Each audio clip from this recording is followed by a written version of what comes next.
In this week's drive, we get in a high-speed traffic jam, get through without putting a foot wrong, test tyres with a grand old man, and kick up some outback dust. All this and more in this week's Drive.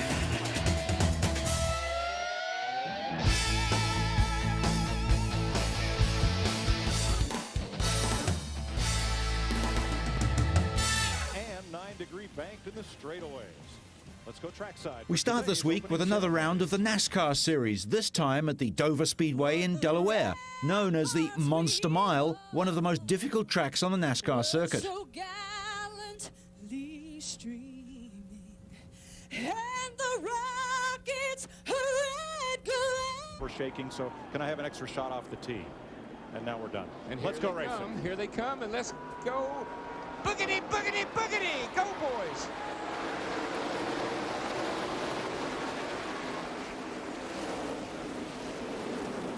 With the 15 car, he fought hard to get to the bottom of the racetrack. We'll see 2 or 3 grooves of racing, but everybody would like to see if their car worked on the bottom here with fresh tires. Yeah, the first couple laps, man, it is touch and go. The yellow flag came out on lap 42. Joe Nemechek and Brett Bodine got tangled up along the wall. The crash ended Nemechek's day, while Bodine continued on to a 34th place finish. Mark Martin broke a 73-race losing streak by taking the Coca-Cola 600 recently. But his day ended badly when he crashed into Steve Park's car, which had hit the wall and stalled on the 125th lap. Martin had led from lap 48 to lap 124.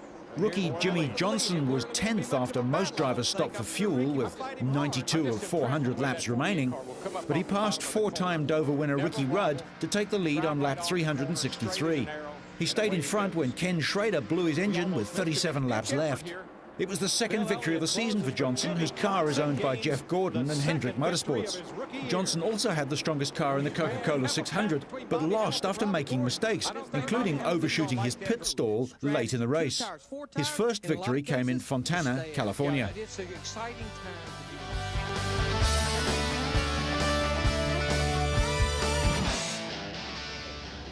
Fresh from his win at the Monaco Grand Prix and second place at Montreal, Formula One driver David Coulthard got a lift in New York. While in the city, he unveiled a 4-story high Tag Heuer billboard and discussed his win and second place. His victory ended a run of 7 straight races dominated by the Schumacher brothers, Michael and Ralph. It also ended his own 12-month, 17-race losing streak that dated back to Austria in 2001.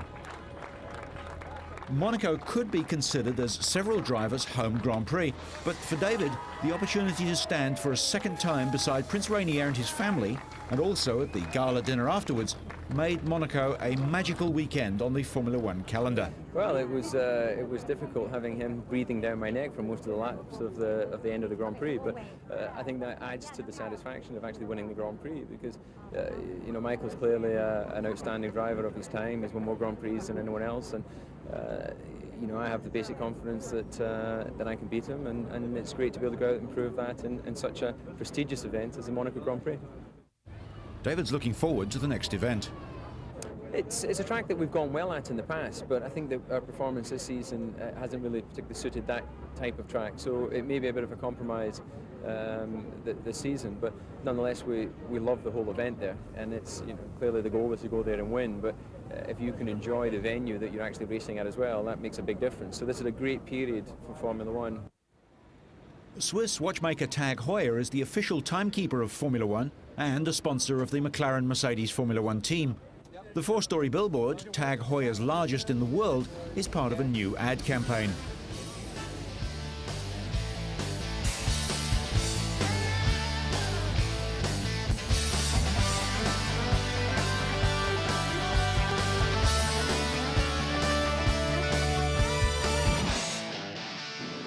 The motocross tour moved to Launsdorf in Austria for round 6 of 12 in the title chase. Frenchman Yves Demaria led the 500cc event from the first corner, and having set the fastest lap times in practice, might have expected a clear victory. Belgian world champ Stefan Everts trailed Demaria by 1.5 seconds with 2 laps left, but managed to slash the Frenchman's advantage. Attacking on the last corner, the Belgian went wide and then cut in tight, carrying enough drive to avoid running into Di Maria on the outside and out-dragging the KTM to the line.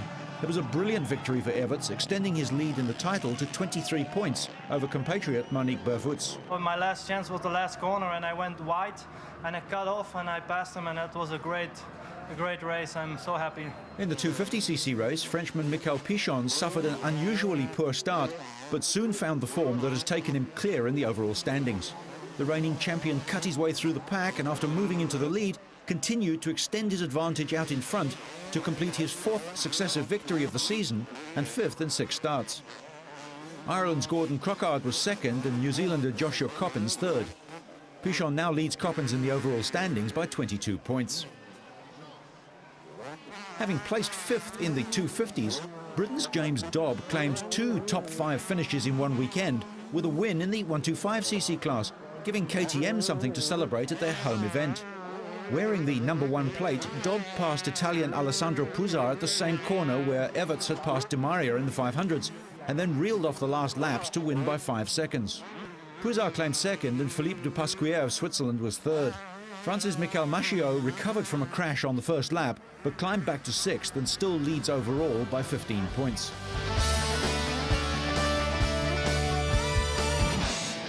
The very European sport of motorcycle trials went to Minnesota in America for the 3rd round of the World Championship.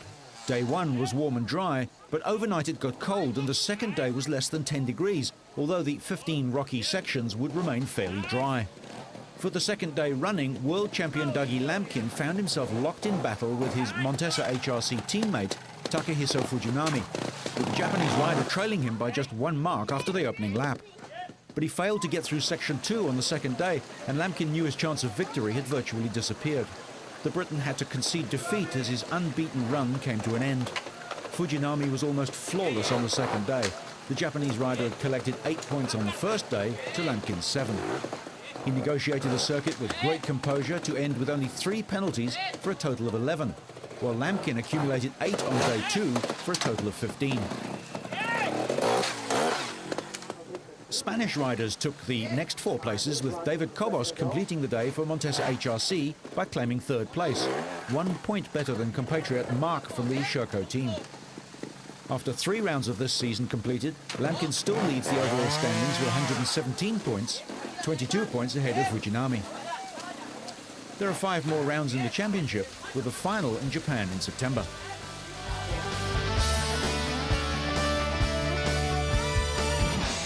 Australian Ryan Sullivan was to use some unusual tactics in the British Speedway Grand Prix in Cardiff and Wales.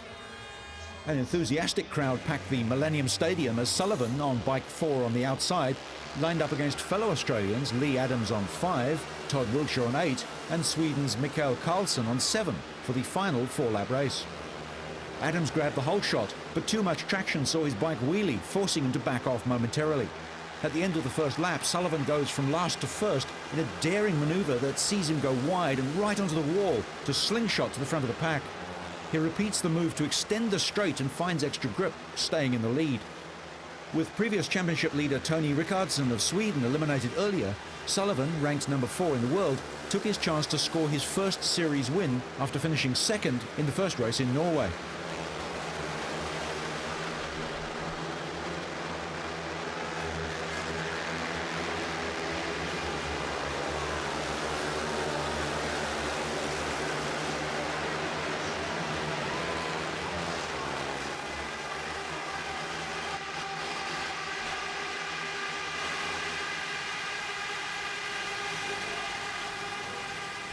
Despite coming back at his countrymen, Wilshire was forced to settle for 2nd, with Karlsson 3rd and Lee Adams 4th.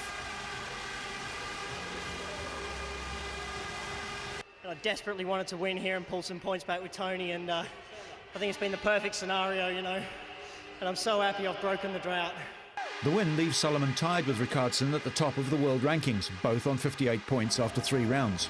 There are 7 more events in Slovenia, Poland, Denmark, the Czech Republic and 2 in Sweden, with the final in the Olympic Stadium in Sydney, Australia in October.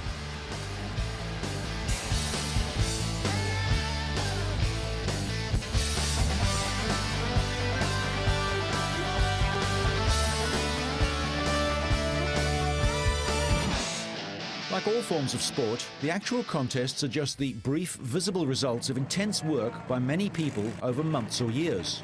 So it is for World Rally Championship relative newcomers, Hyundai. The team's top driver is Juha Kankkunen, 4 times a world champ and winner of 23 championship events, with a quarter of a century's competition experience. We have still a little bit work to do before we are on the level to Peugeot, but let's say that close to the others we are already coming and things, and sure, that is possible, and that's what we are trying to do.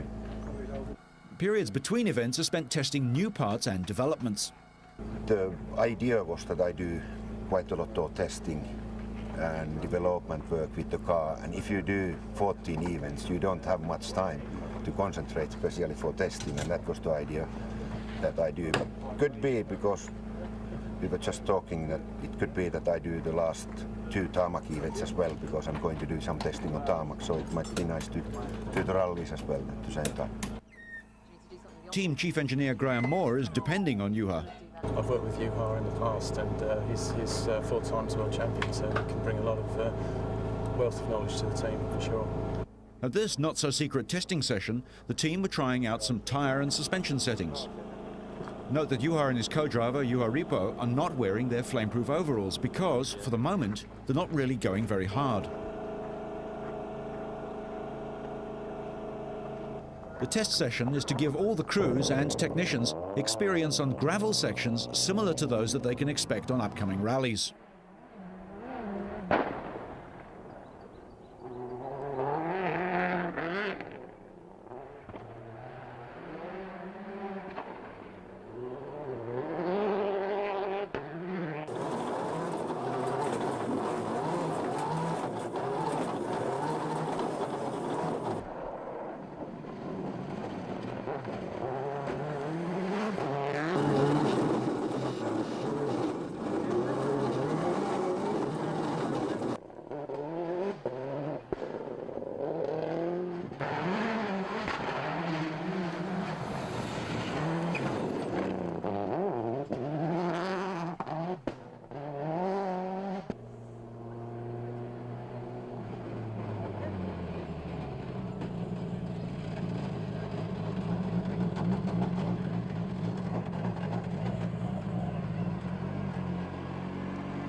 Once he brings the car back to the service area, technicians will download log data and both driver and co-driver will debrief the engineers.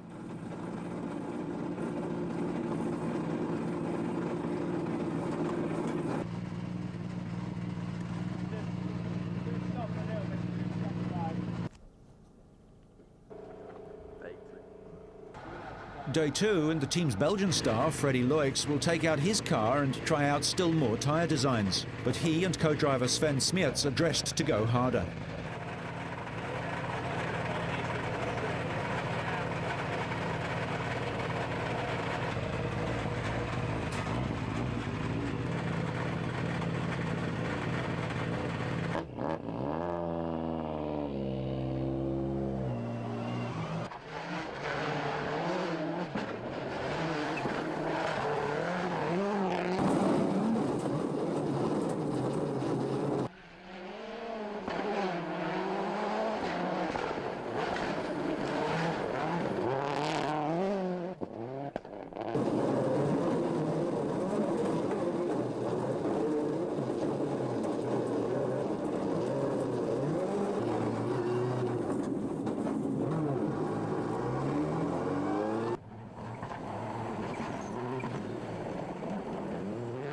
The development never stops.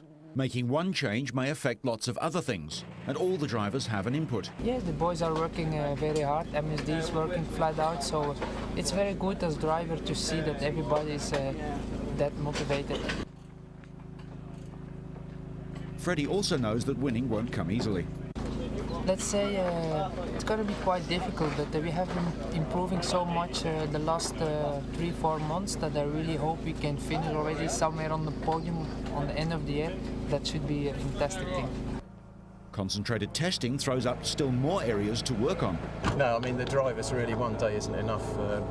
with the car moving on so fast, that we're finding every time we put a different driver in these last few days that there's some other area that, oh yeah, we need to work on that, and it's just that really. It's more and more testing will be for me the best thing we can do. Armin Schwarz is the next man out. By now the team has found a good setup and the German can go harder still.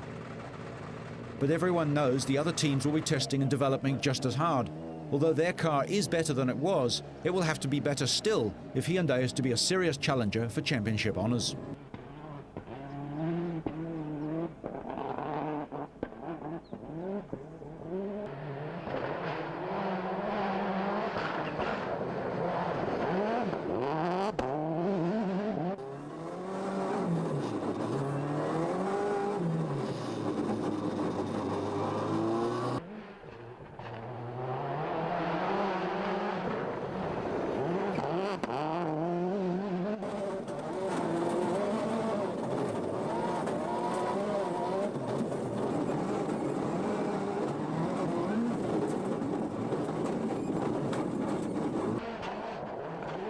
The end of another day, but it looks like the work's not over. No, there are still quite big steps to do. I mean, we are just doing research in many areas, and of course, if you're coming closer and closer to an event, you have to do more fine-tuning, but there's still much more room to develop further on. By the end of the session, Armin is happy with the improvements that they've made. Yeah, I enjoyed it much more. I mean, gravel is always something where you can slide very much, and I quite like that because it's not too static driving, and also the risk is much less than on tarmac.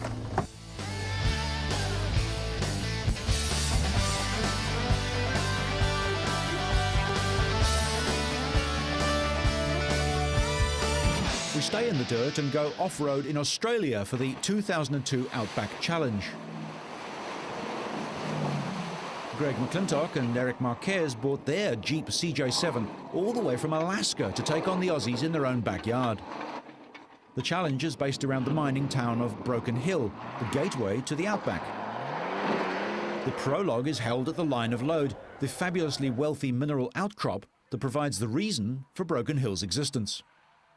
The prologue gives the teams the chance to get into the swing of things and involve Broken Hill residents. The 40 competitors are divided into 4 groups, and they headed off to each of the competition's sites.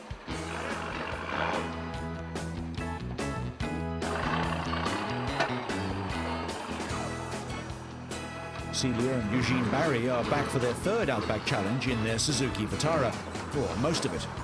Manny Kafantras and Kevin Tapp get stuck in the Campbell's Creek mud.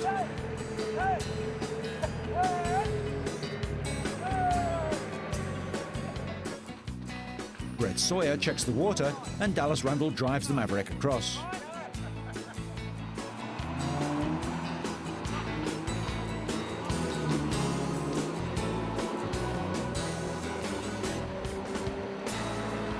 Meanwhile, a local resident keeps an eye on proceedings. There's no stopping Brett Scrivener and Matthew Rice.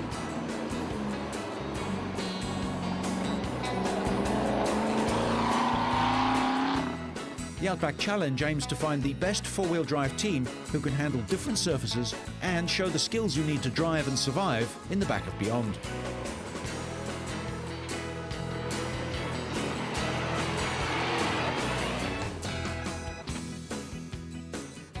Roger Smith and the Land Rover lost time at the start of the challenge with a broken drive shaft.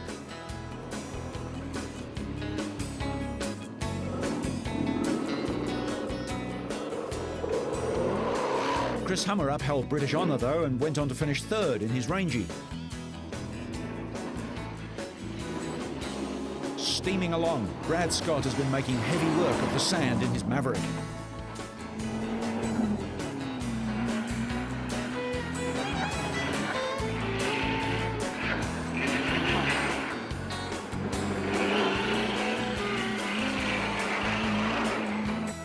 Saddle Roadhouse and a time for the teams to regroup before a night drive to the next stage. This is the Goat Run, a traction testing, chassis grinding, engine boiling climb.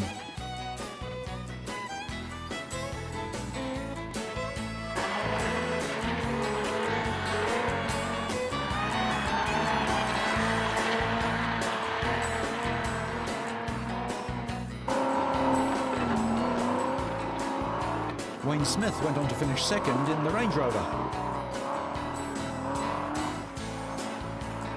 Brock Snowden made it look easy in the Nissan GQ.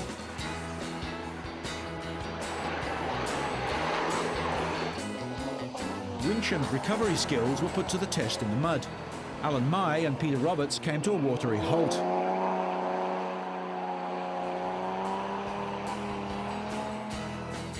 They made it across, eventually.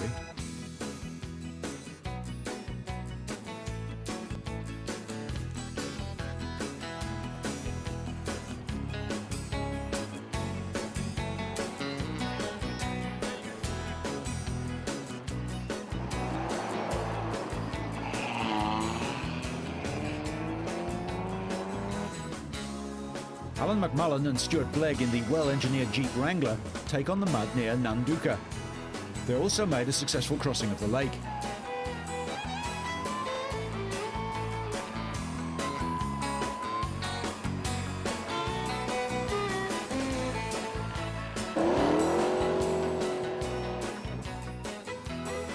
Roger Smith and Steve Hobbs went looking in vain for their winching equipment. What's the off-road equivalent to lost at sea? Another overnight transit stage took teams to the next section, the Cliffhanger.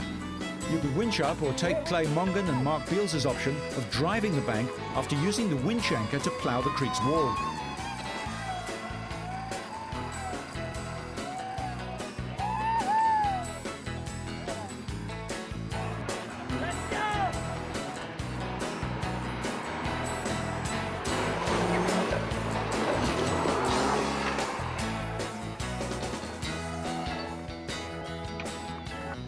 Mechanical dramas stopped the US team's challenge, and to finish it off, Eric Marquez kicked his boss in the head and filled his ear with fine Australian sand.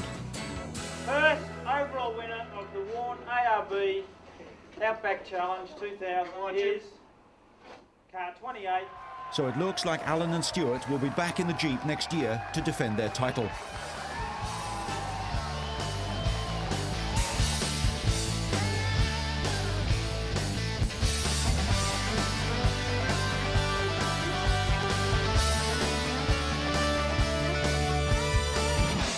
Also passing through Australia in a four-wheel drive was millionaire adventurer Jim Rogers in his Mercedes SLK Cabrio Gillendewagen Hybrid. I wanted to go in a sports car, but you can't go around the world in a sports car because you have to have clearance off the ground and you have to have four-wheel drive. Nobody makes a four-wheel drive sports car, so we had to make one. Jim made a great deal of money working beside philanthropist George Soros and retired at the age of 37. We've traveled about 160,000 kilometers, 93 countries, and we've been on the road for 28 months. Rogers and new wife Parker Page began their odyssey in Iceland. Problems so far have included a jammed gearbox and a 12-day delay on the Sudanese-Egyptian border. We were stuck on the border between Sudan and Egypt for 12 days in the desert, in the Sahara, getting across the border. She was not happy then. This is actually Jim's second global adventure. He and a girlfriend rode their BMW motorbikes around the world 10 years ago, and he wrote a financial adventure book, Investment Biker, about that trip. We'll end this week on that adventurous note, but so you stay on track and up to speed, make sure you catch next week's Drive.